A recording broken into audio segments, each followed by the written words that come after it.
أنفسنا ومن سيئات أعمالنا من يهده الله فلا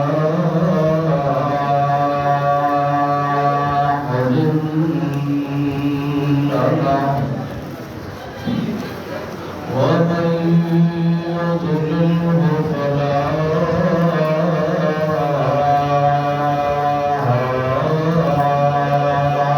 هادي له ونشهد أن لا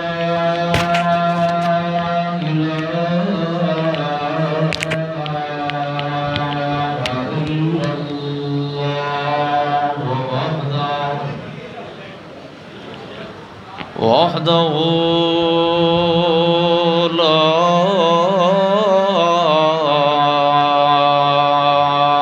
شريك له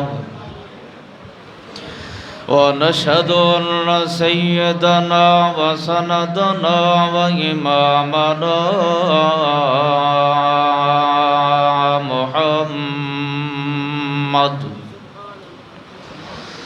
محمدًا عبده ورسوله أما بعد فإن خير الحديث كتاب الله وخير الهدي هدي محمد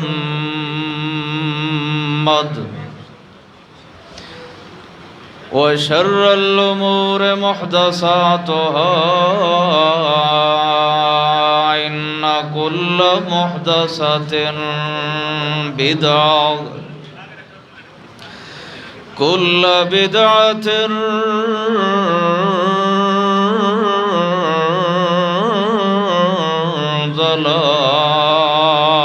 ضلالة كل ضلالة في النار.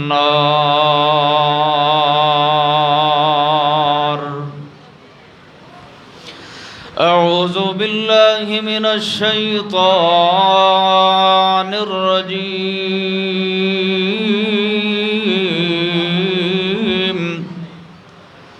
بسم الله الرحمن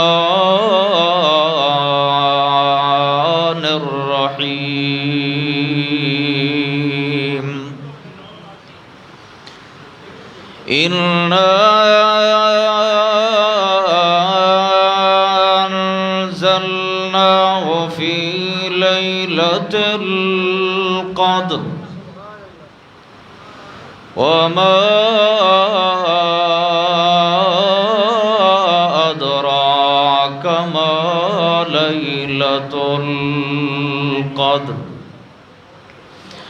ليلة القدر خير من 1000 شهر.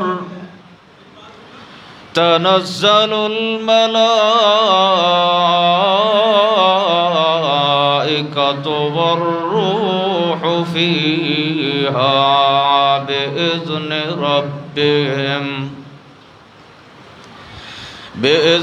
ربهم من كل أمر.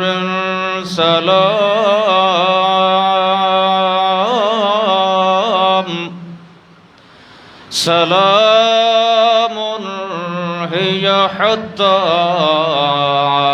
مطلع الفجر.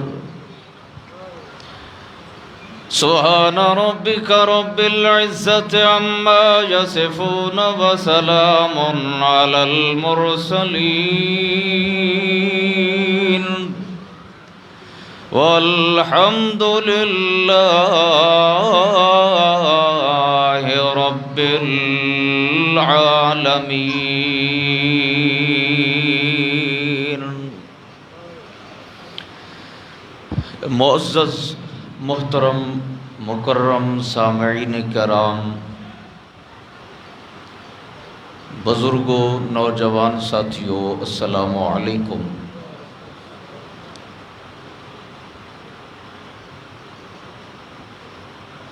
آج کی رات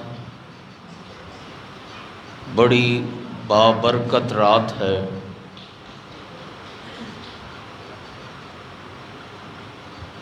سب سے پہلے تو یہ رات ماہ رمضان المبارک کی رات ہے، اور پھر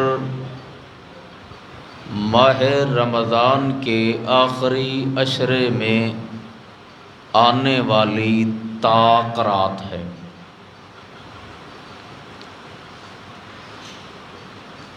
اللہ سبحانہ و تعالی کے آخری پیغمبر محمد الرسول اللہ صلی اللہ علیہ وسلم کا ارشاد گرامی ہے،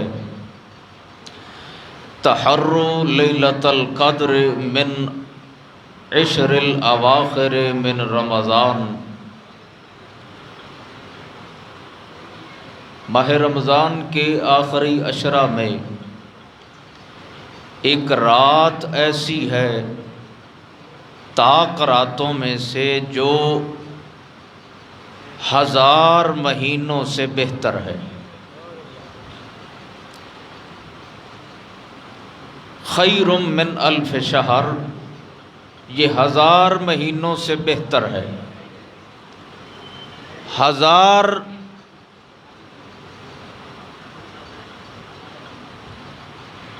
مہینوں کی عبادت ہو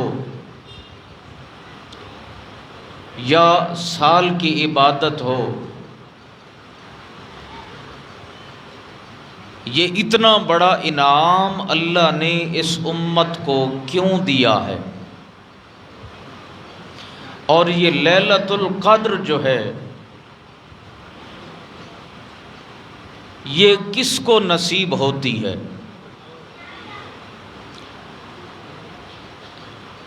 ہر مسلمان کا یہ دلی ارادہ، تمنا اور خواہش ہوتی ہے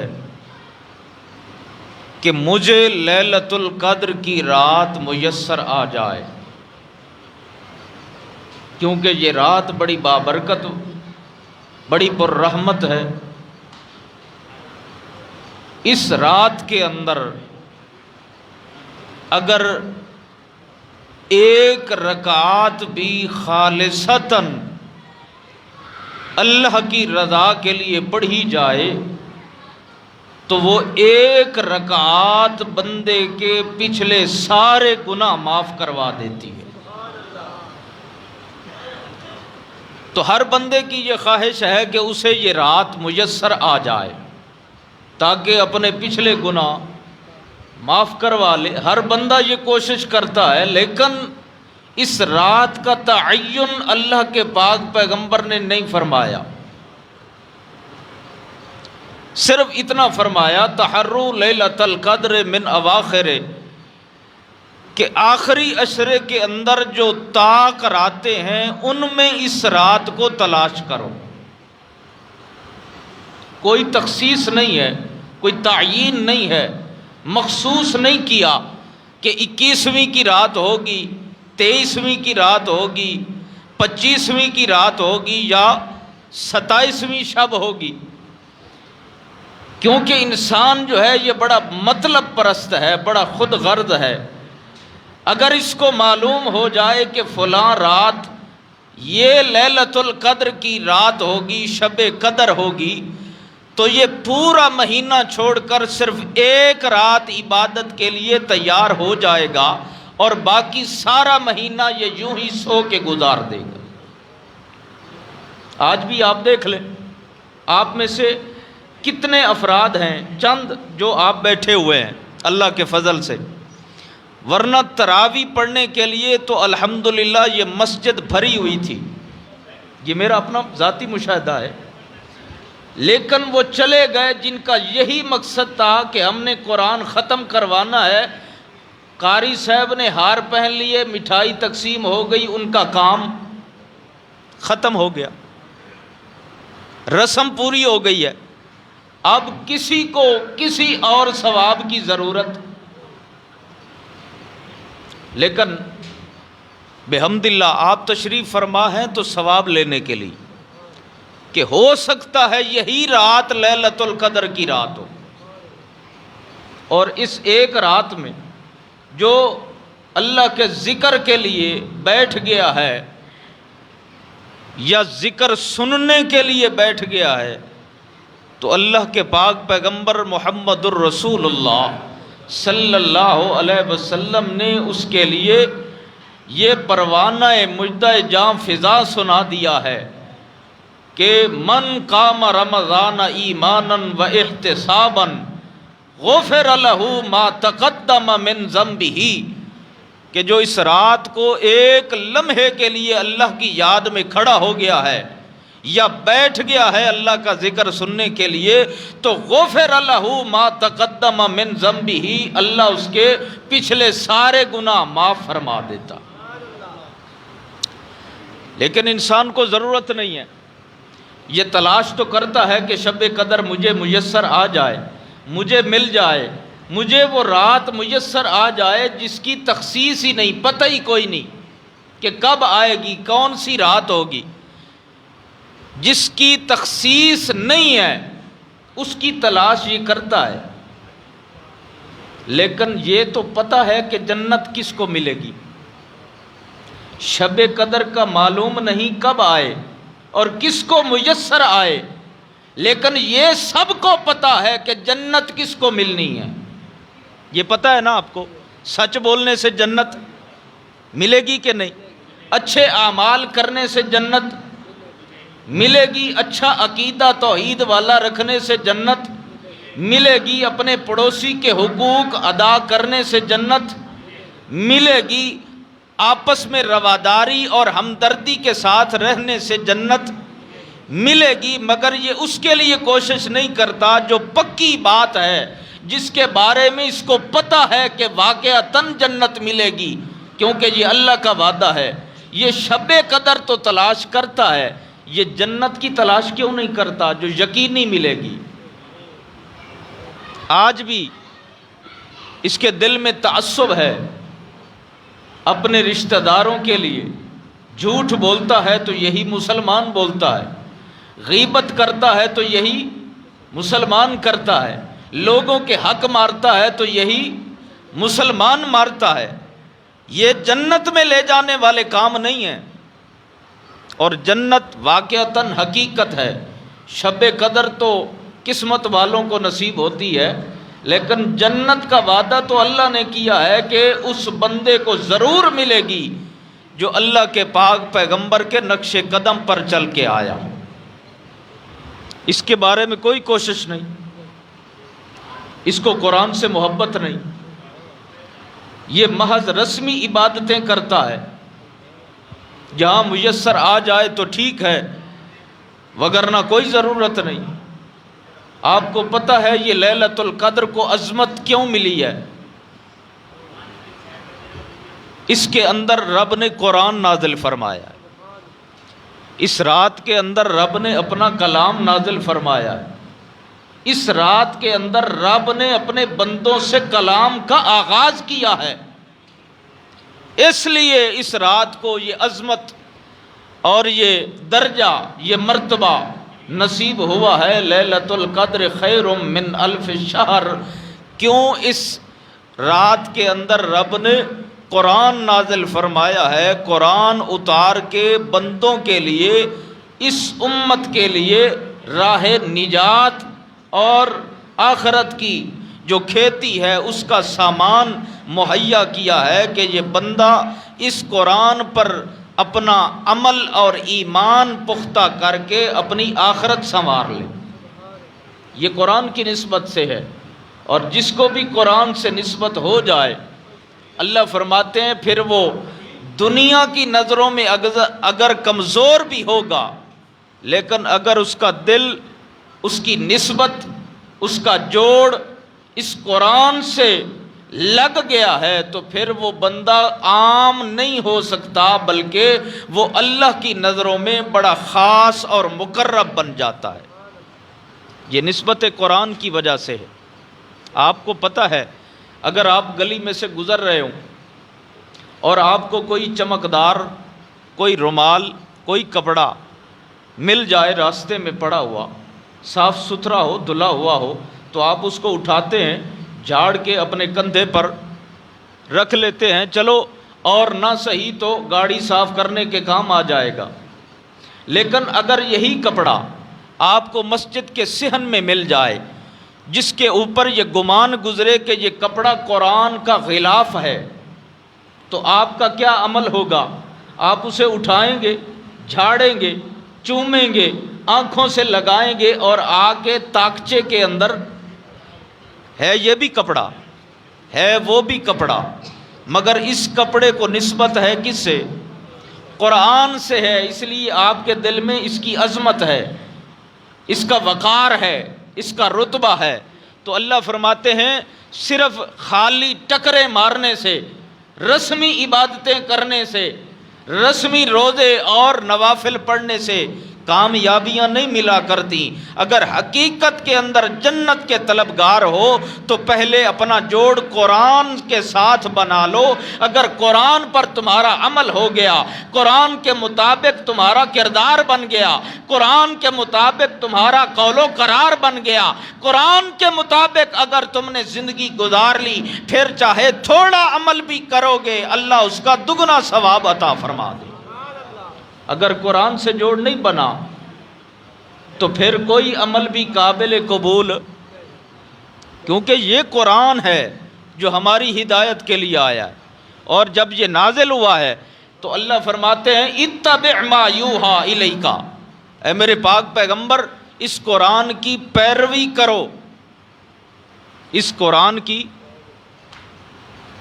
قرآن لفظوں کی صورت میں اللہ کے نبی کے دل پر اترا ہے، لیکن اللہ نے جو یہ حکم دیا ہے اتبع ما یوحی الیک کہ اے پیغمبر اس قرآن کی اتباع کرو، اس اتباع کی صورت کہاں ہے؟ اس کا ریکارڈ ہے؟ قرآن جو آپ پڑھتے ہیں یہ لفظوں کی صورت میں، کیا یہ اکیلا قرآن اگر اللہ اتار دے تو اس کو سمجھ کر زندگی گزارنے کے اصول مل سکتے ہیں؟ نہیں مل سکتے۔ خالی قرآن پڑھ کے کوئی رہنمائی حاصل، جیسے آج جھگڑ رہے ہیں، وہ بھی کہتا ہے میں نے قرآن سے مسئلہ لیا، وہ بھی کہتا ہے میں نے حدیث سے مسئلہ لیا، تو اس کا مطلب یہ ہے کہ خالی قرآن جو ہے یہ مجرد صورت میں، نظریاتی صورت کے اندر یہ اس مسلمان کے لیے رہنما کتاب نہیں ہو سکتی جب تک اس کا عملی نمونہ نہ پیش کیا جائے۔ اور اس کا عملی نمونہ جو ہے وہ سنت محمد الرسول اللہ صلی اللہ علیہ وسلم کی صورت میں موجود ہے۔ اگر قرآن سے وابستگی ہے تو نبی کے قول و فرمان سے بھی وابستگی ہوگی، تب جا کے تیرا عمل اللہ کے دربار میں قابل قبول ہوگا۔ اگر قرآن سے یاری نہیں ہے، اپنے بزرگوں کی لکھت کے پیچھے پڑے ہو، اپنے وڈیروں کی میاں ایک قول و قرار کے پیچھے پڑے ہو، تو پھر کبھی کامیابی تمہارا مقدر نہیں بن سکتی ہے۔ اس لیے اللہ فرماتے ہیں سب سے پہلے اپنی عبادت کرنے سے پہلے یہ ٹٹول لو اپنے دلوں کے اندر کہ تمہارا قرآن سے کتنا جوڑ ہے۔ اگر قرآن سے جوڑ نہیں ہے پھر خالی سجدے کرنے سے کچھ بھی حاصل، خرد نے کہہ بھی دیا لا الہ الا اللہ تو کیا حاصل؟ دل و نگاہ مسلمان نہیں تو کچھ بھی نہیں ہے۔ اللہ اللہ، یہ نسبت قرآن ہے جو اس مسلمان کو بلندیوں تک پہنچا دیتی ہے، فرش سے اٹھا کر عرش معلیٰ تک لے جاتی ہے۔ اور یہ قرآن کی نسبت ہے کہ اللہ نے فرمایا اے میرے پاک پیغمبر قرآن پڑھنے والوں سے کہہ دیجئے جو قرآن پڑھ رہے ہیں، من سلک طریقا یلتمس فیہ علما سہل اللہ بہ طریقا الی الجنہ، جو قرآن پڑھتا ہے میں اس کے پیروں تلے اپنے فرشتوں کے پر بچھا دیتا ہوں۔ یہ قرآن والے اتنی عظمت والے، اور ہوں بھی کیوں نہیں، اللہ فرماتے ہیں اِنَّا أَنزَلْنَاهُ فِي لَيْلَةِ الْقَدْرِ۔ اونچا بولیے سبحان اللہ۔ جتنے بیٹھے ہیں یہ اللہ کے دربار میں حاضری لگوا چکے ہیں، تو حاضر لگوانے کے لیے لبیک اونچا کہنا پڑتا ہے۔ فرشتوں کو بھی پتہ ہو کہ یہ حاضر بیٹھے ہیں، اونچا کہیے سبحان اللہ۔ اِنَّا أَنزَلْنَاهُ فِي لَيْلَةِ الْقَدْرِ۔ اللہ فرماتے ہیں اس قدر کی رات کے اندر ہم نے قرآن نازل فرمایا ہے، اس رات کے اندر ہم نے بندوں سے کلام کیا ہے، اس لیے یہ رات 1000 مہینوں سے بھی زیادہ افضل بن گئی ہے۔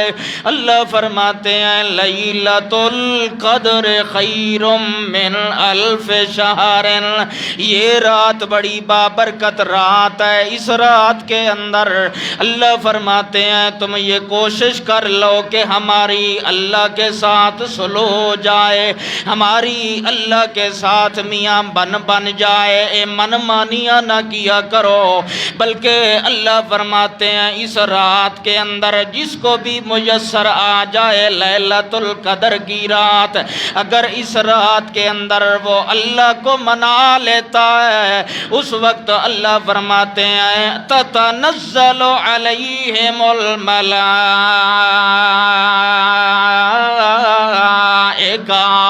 اس رات کے اندر میرے فرشتے در پہ اترتے رہ جاتے ہیں، یکے بعد دیگرے اترتے ہیں۔ اللہ یہ کس پر اتر رہے ہیں؟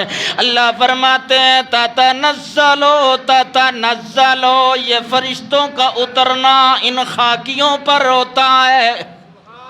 یہ جو خاکیاں ہیں ان پر فرشتے اتر رہے ہوتے ہیں۔ زہے نصیب یہ مسلمان تیری مقدروں کے کیا کہنے، بڑے نصیبے والے ہو جو رب کے دربار میں رب کی رضا لینے کے لیے رب کے حضور آ بیٹھے ہو۔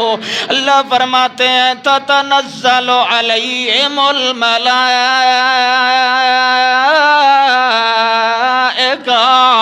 میں ان پر فرشتوں کو اتار دیتا ہوں۔ اللہ ان پر فرشتے اتر کے کیا کرتے ہیں؟ اللہ فرماتے ہیں یہ میرا سلام لے کے آتے ہیں کہ او شب بیدارو، شب کو جاگنے والوں، اور رب کو راضی کرنے والوں، رب کے ساتھ پینکھیں لگانے والوں۔ اللہ فرماتے ہیں یہ وہ بندے ہیں جن کو بستروں پہ آرام نہیں آیا، یہ وہ ہیں جو رب کی یاد کے اندر تتجافى جنوبهم عن المضاجع يدعون ربهم خوفا وطمعا۔ اللہ فرماتے ہیں یہ میری رات میری یاد کے اندر ساری رات کھڑا ہو جاتا ہے، اس کا پہلو کبھی بستر کے ساتھ نہیں لگتا، یہ میری یاد میں کھڑا ہوتا ہے۔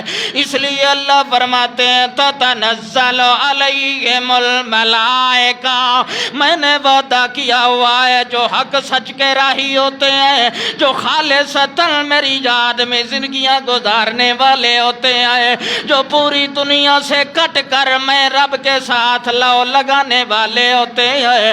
اللہ فرماتے ہیں تتجافى جنوبهم عن المضاجع يدعون ربهم خوفا وطمعا، جو اللہ کی یاد کے لیے کھڑے ہو جاتے ہیں، اللہ فرماتے ہیں پھر میں ان کا رتبہ ایسا بلند کرتا ہوں یہ رب کے قرآن کے ساتھ من قام رمضان ایمانا و احتسابا، یہ رب کا قرآن پڑھ رہے ہوتے ہیں، رب کا ذکر کر رہے ہوتے ہیں، اور جب یہ رب کا قرآن پڑھتے ہیں اس وقت اللہ فرماتے ہیں وَإِذَا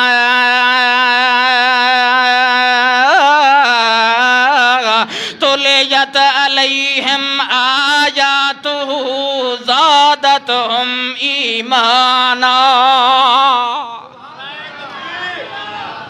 جب یہ قرآن پڑھتے ہیں زادتہم ایمانا، ان کا ایمان اچھلنے لگ جاتا ہے، ان کے ایمان کے اندر طغیانی آ جاتی ہے، بڑھوتری آ جاتی ہے۔ پھر اللہ فرماتے ہیں میں ان پر رب کے فرشتے اپنے اتار دیتا ہوں جو یہ کہہ رہے ہوتے ہیں شب بیدارو اور رات کو جاگنے والوں اور رو رو کے اپنے رب کو منانے والوں۔ اللہ فرماتے ہیں وَإِذَا سألك عبادي عني فإني قريب أجيب دعوة الداع إذا دعان۔ جب یہ رات کو اٹھ کے کھڑے ہوتے ہیں نا، اٹھنا تو ہوتا ہے، کچھ جو آج سو گئے وہ پھر اٹھ نہیں سکتے، نہ اپنی مقدر کی نگاہوں میں اٹھ سکتے ہیں، نہ اللہ کی نظروں میں یہ بڑے ہو سکتے ہیں، مگر نصیبے والے ہیں جو تاک راتوں میں اٹھ کر اپنے رب کو منا لیا کرتے۔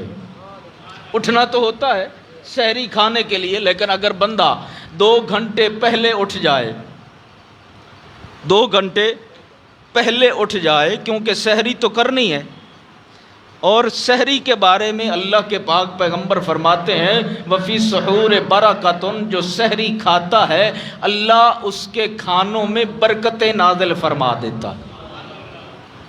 تو سحری کھانی چاہیے، اور اگر سحری کے لیے اٹھنا ہے، چلو اپنے لیے نہیں اٹھتا لیکن دکان سے دہی لانے کے لیے تو اٹھتا ہے کہ نہیں بھائی؟ خود نہیں رکھنا ہوتا، کسی کو رکھوا تو لیا کر۔ اگر کسی کو رکھوانے کے لیے اٹھا ہے لیکن 1 گھنٹہ یا 2 گھنٹے پہلے اٹھ گیا ہے اور 4 نفل پڑھ لیے ہیں کہ رب راضی ہو جائے، تو اللہ فرماتے ہیں غفر لہ ما تقدم من ذنبہ۔ اگر یہ خالصتاً کھڑا ہو کر میری یاد کے اندر مجھے منانے کے لیے 2 رکعت پڑھ لیتا ہے اور سجدے میں 1 آنسو اس کی آنکھ سے نکل آتا ہے، تو اللہ فرماتے ہیں غفر لہ ما تقدم من ذنبہ۔ اگر 70 سال کے گناہ بھی ہوں میں وہ بھی معاف فرما دیتا ہوں۔ اتنا آسان سستا سودا ہے، مگر یہ ماننے کے لیے تیار نہیں۔ اللہ اللہ قرآن سے لو لگائیے، اور جب قرآن سے جوڑ بن جائے گا تو یہ ہو ہی نہیں سکتا کہ رب تمہاری تمنائیں، تمہارے جائز وسیلے، تمہاری فریادیں، تمہاری دعائیں کبھی قبول نہ کرے۔ پھر اللہ فرماتے ہیں جو حقیقت میں قرآن والے ہوتے ہیں جب ان پر مشکل آن پڑتی ہے تو ان کی برات اور پاکیزگی کے اعلان میں عرشوں سے کروا دیا کرتا ہوں۔ اللہ اللہ قرآن دیکھیے، اللہ اکبر۔ سیدہ کائنات، ٹائم مجھے پونا گھنٹہ دیا تھا، وہ ہو گیا ہے۔ حضرت مولانا قاری انیل صاحب نے، اگر آپ کا ارادہ ہو مزید بیٹھنے کا تو میں بیان کروں، وگرنہ آخر دعوانا ان الحمدللہ رب العالمین۔ جی ہونا چاہیے یا نہیں؟ جی اچھا، ہاں واقعتاً میرا بھی یہی خیال ہے کہ ابھی تو میں نے سٹارٹ بھی نہیں کیا، ابھی تو پہلی آیت پڑھی ہے انا انزلناہ فی لیلۃ القدر۔ اللہ اکبر۔ دیکھیے نسبت قرآن کے انوارات دیکھیے کہ جس کو نسبت قرآن ہو جاتی ہے، مل جاتی ہے اور اللہ کے قرآن کے ساتھ جوڑ لگ جاتا ہے، پھر اللہ فرماتے ہیں دنیا کے اندر بھی اس کے لیے بڑا مقام ہے، اور اگر دنیا میں رہتے ہوئے اس پر کوئی مشکل آ جائے، اس کی مشکل کے حل کے لیے بھی میں رب کا قرآن بنا دیا کرتا ہوں۔ اللہ اللہ۔ سیدہ کائنات حضرت عائشہ طاہرہ مطہرہ صدیقہ کائنات امہات المؤمنین حضرت عائشہ رضی اللہ تعالی عنہا فرماتی ہیں کہ جب میں ایک غزوے کے موقع پر اللہ کے پاک پیغمبر محمد الرسول اللہ صلی اللہ علیہ وسلم کے ساتھ تھی، تب میرا ہار گم ہو گیا۔ ہار پہنا ہوا ہے، ہار گم ہو گیا۔ آدھی رات کا وقت ہوا ہے جب مجھے احساس ہوا کہ مجھے جو ہار میں نے پہنا ہوا تھا وہ ہار اب میرے گلے میں نہیں آئے۔ یہ سفر کے دوران ہوا ہے۔ اللہ کے پاک پیغمبر محمد الرسول اللہ صلی اللہ علیہ وسلم بھی ساتھ ہیں۔ جب آدھی رات کا وقت ہوا ہے، سیدہ فرماتی ہے میں نے جا کر وہ ہار تلاش کرنا شروع کر دیا ہے، کیونکہ وہ ہار میرا اپنا نہیں تھا، میں نے کسی اور سے لے کر پہنا ہوا تھا۔ ذرا دیکھیے دیکھیے جن کا قرآن کے ساتھ جوڑ لگ جاتا ہے، اللہ فرماتے ہیں پھر میں ان کی طہارت کے اعلان بھی عرشوں سے اتار دیا کرتا ہوں۔ ذرا آ تو صحیح اپنی مہنگائی کے شکوے کرنے والے مسلمان، اپنے گھر کے اندر اپنی اولاد کی نافرمانی کے شکوے کرنے والے مسلمان، اگر تیرا جوڑ بھی لگ جائے قرآن کے ساتھ نسبت بن جائے، اللہ فرماتے ہیں جس کا قرآن کے ساتھ جوڑ لگ گیا ہے وہ کبھی رب کا دربار چھوڑ کے غیروں کے دربار پہ نہیں جایا کرتا۔ اگر اسے کسی چیز کی ضرورت پیش آ جائے وہ اپنے رب سے مانگا کرتا ہے۔ تاکہ اللہ کے پاک پیغمبر فرماتے ہیں اگر اس کی جوتی کا تسمہ بھی ٹوٹ جائے وہ تسمہ بھی اپنے رب سے مانگا کر، کیونکہ دینے والا وہی ہے، باقی کوئی بھی تیری حاجتیں پوری کرنے والا کوئی نہیں ہے۔ لہذا صدیقہ کائنات فرماتی ہے آدھی رات کا وقت ہے، میں ہار تلاش کرنے کے لیے نکل پڑی ہوں، مگر مجھے دیر ہو گئی اور اللہ کے پاک پیغمبر اپنے لشکر کے ساتھ روانہ ہو گئے مدینے کی طرف۔ جب میں واپس آئی ہوں ہار مل گیا، میں نے دیکھا ہے کہ یہ لشکر اللہ کے پاک پیغمبر کی معیت کے اندر یہاں سے چلا گیا ہے۔ اس وقت سیدہ کائنات فرماتی ہیں میں نے خاموشی سے اپنی چادر اپنے اوپر اوڑھ لی ہے اور لیٹ گئی ہوں، کیونکہ اس وقت کا رواج تھا اگر کہیں سے پڑاؤ اٹھایا جاتا ایک آدمی کو بھیجا جاتا کہ کہیں کوئی چیز سپاہیوں کی گر گئی ہو تو وہ لیتا آئے۔ جب میں سو گئی ہوں تو تب اللہ کے پاک پیغمبر تو چلے گئے تھے، مگر تھوڑی دیر کے بعد وہ ایک آنے والا آیا جو اللہ کے پاک پیغمبر کا صحابی ہے۔ جب وہ آئے تو آ کے دیکھا ہے کہ دور ایک کپڑے کی تھیلی پڑی ہوئی ہے، گٹھڑی موجود ہے۔ جب وہ صحابی قریب آئے تو سیدہ کائنات فرماتی ہیں انہوں نے جب مجھے دیکھا تو زور زور سے پڑھنا شروع کر دیا انا للہ و انا الیہ راجعون۔ جب انہوں نے زور زور سے یہ کلمہ دہرایا تب میری آنکھ کھل گئی اور میں نے اپنا دوپٹہ ٹھیک کر لیا ہے، اور اس صحابی نے مجھے اپنے اونٹ پر سوار کر کے مدینے کی راہ لے لیا ہے۔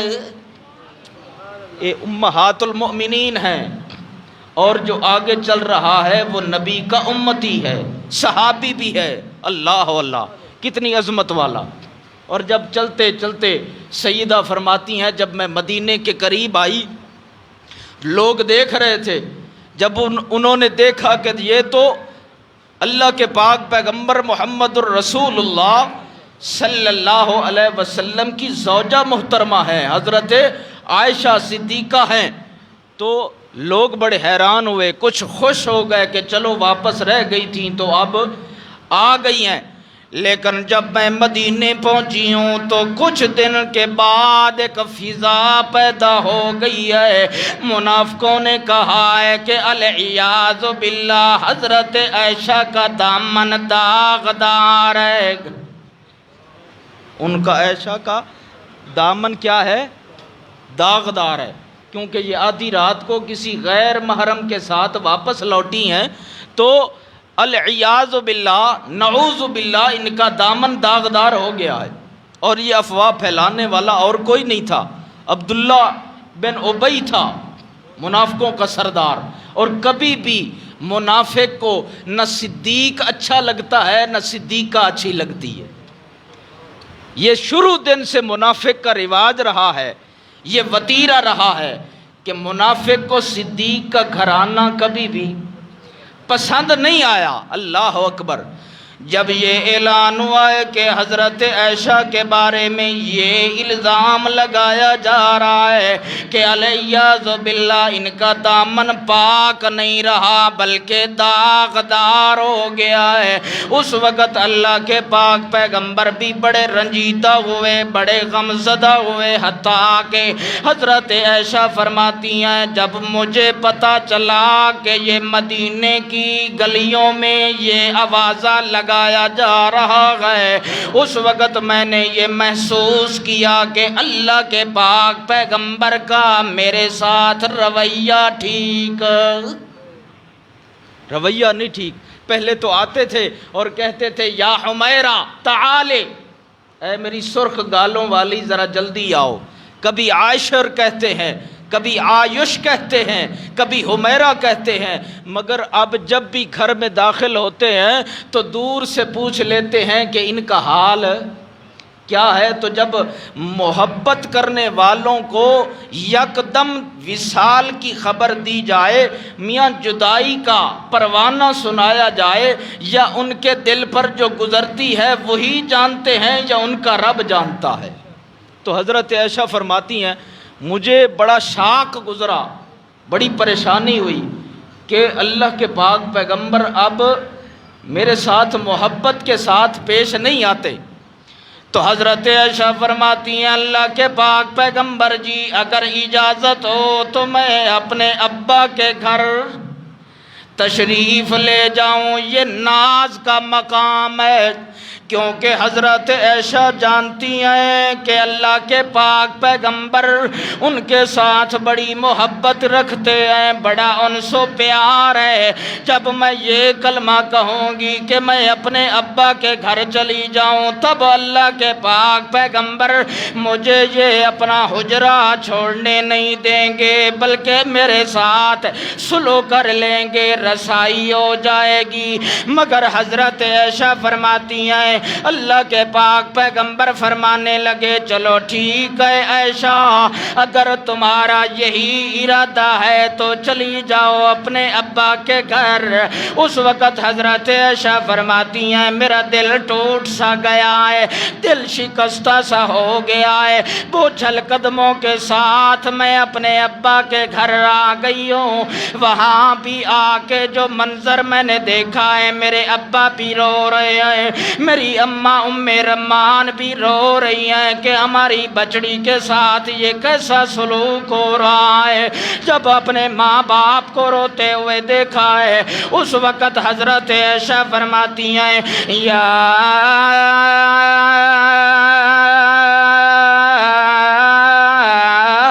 لیتنی مت قبل ھذا وکنت نسیا منسیا۔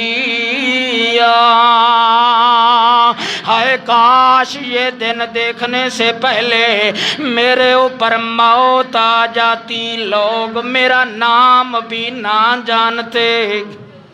اللہ اللہ، یا لیتنی مت قبل ھذا۔ جب یہ عالم ہے، رو رو کے دعائیں کس سے مانگ رہی ہیں؟ بولو، اور رب مان جائے تو سب مان جاتے ہیں۔ جب رب مان جاتا ہے تو اللہ فرماتے ہیں پوری کائنات کو میں تیرے قدموں میں جھکا دیا کرتا ہوں۔ اور اگر میرا کہا نہیں ماننا اور میری مخالفت کرنی ہے، من یعش عن ذکر الرحمن نقید لہ شیطانا، جو رحمان کا راستہ چھوڑ دیتا ہے پھر وہ شیطان کے راستے پہ چل پڑتا ہے۔ تو شیطان کبھی بھی مسلمان کو اچھے کام کرنے کی ترغیب دے سکتا ہے۔ وہ کہے گا حضرت کوئی بات نہیں، 11ویں شریف بھی دلوایا کرو، 40واں بھی کیا کرو، ختم شریف بھی، کلخانیاں بھی کروایا کرو، یہ بھی دین کا حصہ ہے۔ نہیں میرے بھائی، دین وہی ہے جو محمد عربی نے پہنچایا ہے، اور اللہ کے پاک پیغمبر محمد الرسول اللہ صلی اللہ علیہ وسلم نے یہ ساری رسومات اور بدعات نہ خود کی ہیں نہ صحابہ کو کرنے کی اجازت دی ہے۔ بولیے اللہ اللہ۔ حضرت عائشہ فرماتی ہیں جب میں اپنے گھر آئی مجھے پتہ چلا کہ یہاں بھی رونا دھونا ہے تو کس کے آگے؟ بولو۔ تو فرماتی ہیں انما اشکو بثی وحزنی الی اللہ، آج میرے شکوے سننے والا کون ہے؟ اللہ اللہ۔ اللہ فرماتے ہیں مضطرباً، پریشان حال ہو، سارے وسیلے توڑ دے، سارے سہارے اور ہیلے چھوڑ دے، جب اکیلا تنہا وسیلے توڑ کر میرے دربار میں آئے گا تو پھر میں اس کا سہارا بن جاؤں گا۔ اور اگر یہ کہے کہ نہیں جی کوئی بات نہیں، اگر مجھے 20,000 کی ضرورت ہے 10 تو میں فلاں سے لے لوں گا، 10 میں فلاں سے لے لوں گا، اگر مجھے بیٹے کی ضرورت ہے تو وہ حضرت جو ہے وہ بڑی پہنچی ہوئی سرکار ہے، میں ان کے پاس جا کے تعویذ لے لوں گا اور بیٹا بھی لے لوں گا، اگر وہ فلاں چیز کی ضرورت ہے تو میں فلاں سے لے لوں گا۔ یہ زمینی آسرے اور وسیلے اور ہیلے یہ اپنے تلاش کرنا جب یہ چھوڑتا ہے اور اکیلے رب کے حضور حاضر ہوتا ہے تو پھر اللہ فرماتے ہیں اب دنیا کے اندر سارے دروازے چھوڑ کے آیا ہے، اکیلے میرے دروازے پہ آیا ہے، تو اللہ فرماتے ہیں پھر میں جھولیاں بھر بھر کے دیا کرتا۔ سارے وسیلے توڑ، سارے آسرے چھوڑ، پھر اللہ کے دربار میں آ۔ اللہ فرماتے ہیں جب میرے ساتھ جوڑ بن جائے گا پھر کبھی بھی تیرا دامن خالی رہ سکتا۔ اللہ کے نبی آئے اور آ کے فرمانے لگے چند دن کے بعد، یا عائشہ ان کنت بریۃ فسیبرک اللہ، اگر تیرے ذمے گناہ نہیں ہے نا تو اللہ تیری برات کا اعلان کر دے گا، وَإِن كُنْتَ أَلْمَمْتَ بِذَنْبٍ، اور اگر واقعتاً تجھ سے گناہ ہوا ہے۔ اللہ اللہ، یہ کس کے بارے میں کہا جا رہا ہے؟ یہ صدیقہ کائنات کے بارے میں کہا جا رہا ہے، اور خود اللہ کے پاک پیغمبر فرما رہے ہیں وَإِن كُنْتَ أَلْمَمْتَ بِذَنْبٍ فَاسْتَغْفِرِ اللَّهَ، اگر تجھ سے گناہ ہو گیا ہے تو اللہ سے معافی مانگ، ثم توبی الیہ، اور اس سے توبہ کر لے، فإن العبد یتوب اللہ تاب اللہ علیہ، جب بندہ اللہ سے توبہ کرتا ہے تو اللہ پھر اس کے ساتھ توبہ قبول کر کے صلح کر لیا کرتا ہے۔ تاب اللہ علیہ، اللہ اس پر رجوع کرتا ہے۔ اللہ اکبر۔ جب یہ الفاظ سنے تو حضرت عائشہ فرماتی ہیں میرے پاؤں تلے سے زمین نکل گئی کہ میرا رب جانتا ہے میرے پلے گناہ کوئی نہیں۔ اتنا کہہ کے واپس آ رہے تھے تو راستے میں حضرت عمر فاروق مل گئے۔ اللہ، اور یہ فاروق وہ ہیں یہ زمین پر بولتے ہیں اور رب عرشوں پہ قرآن بنا دیا کرتا ہے۔ ملے اور پوچھنے لگے عمر تیرا اس بارے میں کیا خیال ہے، یہ جو منافق میری بیوی حضرت عائشہ پر اتہام اور الزام لگا رہے ہیں، اس کے بارے میں تیرا کیا خیال ہے؟ حضرت عمر فرماتے ہیں اللہ کے رسول مجھے اور تو کچھ نہیں پتا، مجھے صرف اتنا بتائیے کہ عائشہ کے ساتھ نکاح میں نے پڑھایا تھا۔ عائشہ کے ساتھ نکاح میں نے کروایا تھا۔ اللہ کے رسول فرماتے ہیں لا واللہ ہے، تم نے تو نہیں کروایا۔ پھر ابو بکر نے کروایا نہیں، عثمان غنی نے کروایا، طلحہ زبیر نے کروایا نہیں، کسی نے بھی نہیں کروایا۔ اچھا تو یہ نکاح کس نے کرایا ہے؟ اللہ کے پاک پیغمبر فرماتے ہیں یہ خود اللہ نے کروایا ہے۔ یہ کس نے کروایا ہے؟ اور اس بات کے اندر وہ یہ حدیث پیش کرتے ہیں کہ یجیو فی المنام بکا، کہ 3 راتوں تک میرے پاس حضرت جبریل حضرت عائشہ کی تصویر لاتے رہے اور آ کے کہتے رہے ہاذہ امرأتک، یہ آپ کی بیوی ہے۔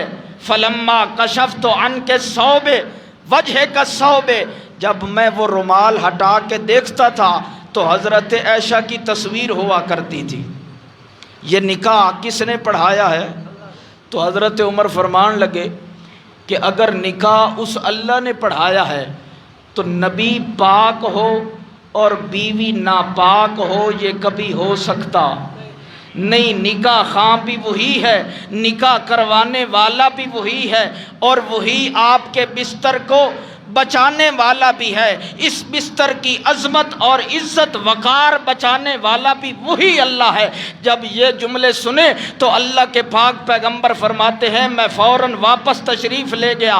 جب حضرت عائشہ کے پاس پہنچے تو اللہ فرماتے ہیں اب ذرا سر کو جھکائیے، میں عائشہ کی طہارت بیان کر رہا ہوں۔ تو حضرت محمد مصطفیٰ صلی اللہ علیہ وسلم جب سر جھکائے ہوئے تھے تو اللہ فرماتے ہیں وَلَوْلَا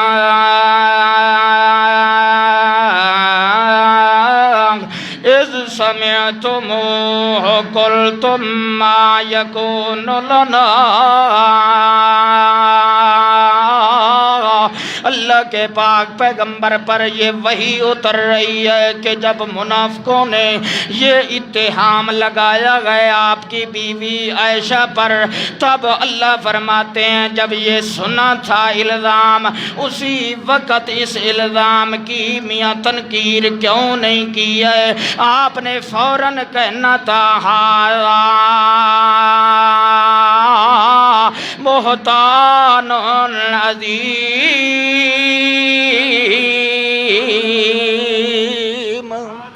اللہ فرماتے ہیں تب اسی وقت آپ نے جواب دینا تھا کہ یہ بہتان ہے، کیونکہ اللہ کبھی پاک نبیوں کی بیویاں بدکار نہیں بنایا کرتا ہے۔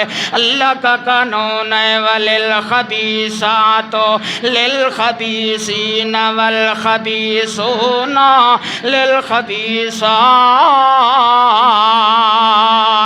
وَالطَّيِّبَاتُ لِلطَّيِّبِينَ وَالطَّيِّبُونَ لِلطَّيِّبَاتِ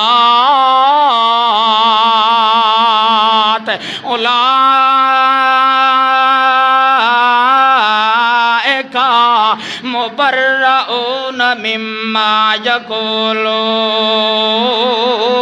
اللہ فرماتے ہیں میں نے قانون بنایا ہوا ہے کہ جو خبیث مرد ہیں ان کے حصے میں خبیث عورتیں آئی ہیں، اور جو طیب مرد ہوتے ہیں ان کے حصے میں پاک دامنہ عورتیں آتی ہیں۔ اے اللہ کے پاک پیغمبر، اس روئے زمین پر میں نے آپ کو بے مثال بنایا ہے، میں نے آپ کی تعریف کے ڈنکے بجوا دیے ہیں، میں نے یہ کہہ دیا ہے ورفعنا لک ذکرک۔ اے پاک پیغمبر جی جہاں میرا ذکر ہوگا وہاں محمد کا بھی ساتھ ذکر ہوگا۔ میں نے تو آپ کی تعریف کے اندر قرآن اتار دیے، آپ اتنے پاک دامن ہیں کہ اس کرۂ ارض پر محمد جیسا پاک اور کوئی نہیں ہے، لہذا جو یہ بہتان لگا رہے ہیں اللہ فرماتے ہیں اولئک مبرؤون،